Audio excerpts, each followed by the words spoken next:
ZPTC ఉప ఎన్నికకు సంబంధించి వైసీపీ అధినేత జగన్ మాట్లాడుతున్నారు. లైవ్ లో చూద్దాం. లేని పరిస్థితి రాష్ట్రంలో ఉంది అని చెప్పడానికి నిన్న జరిగిన ఎన్నికలే ప్రత్యక్ష ఉదాహరణ.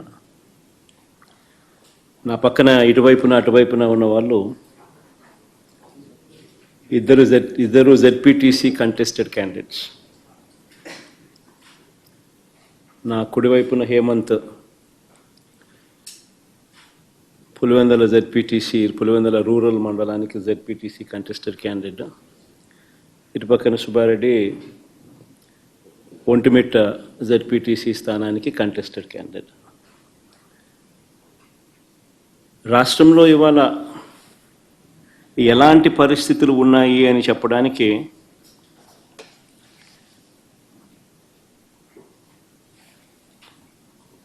నిజంగా ఈ రెండు ఎలక్షన్లు ఒక ఉదాహరణ.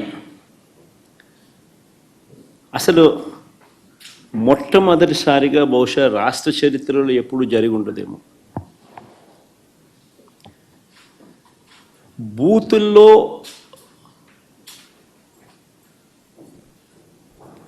పార్టీకి సంబంధించిన ఏజెంట్ లేకుండా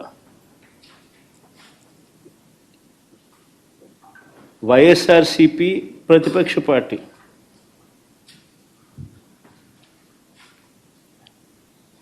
పులివెందుల రూరల్లో జరిగిన జెడ్పీటీసీ స్థానానికి జరిగిన ఎన్నికల్లో 15 బూతుల్లో ఉన్న 15 బూతులకు ఎన్నిక జరిగి రూరల్ మండలంలో 10,600 ఓట్లకు సంబంధించిన ఎన్నిక. ఆశ్చర్యం ఏమిటంటే బూతుల్లో వైఎస్ఆర్సీపీ ఏజెంట్ లేడు. వైఎస్ఆర్సీపీకి సంబంధించిన ఏజెంట్ బూత్లో కూర్చోకుండా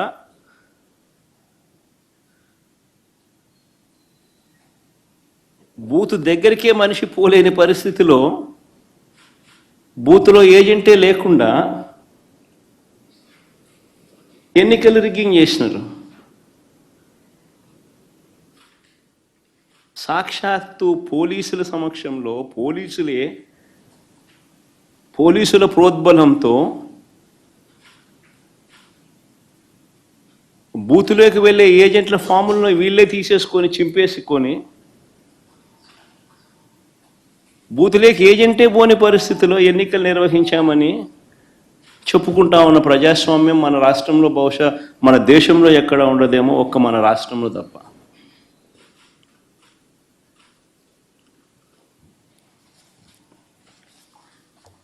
అసలు ఎన్నికల్లో బూత్ ఏజెంట్కు సంబంధించిన విధులు, బాధ్యతలు, హక్కులు ఏమిటి తెలుసా?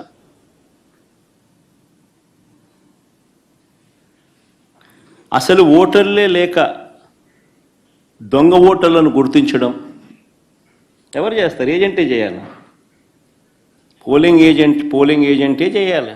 బూత్లో ఉన్న పోలింగ్ ఏజెంటే ఆయనకు సంబంధించిన విధులు, బాధ్యతలు, హక్కులు ఏమిటి అని అంటే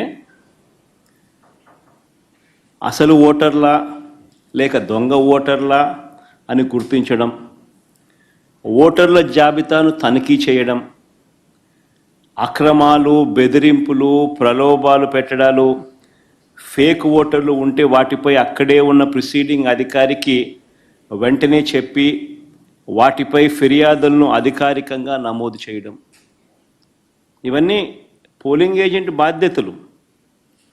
ఇవే వివరాలు పార్టీకి కూడా తెలియజేయడం.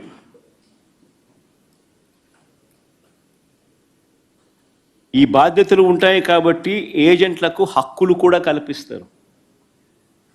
వారు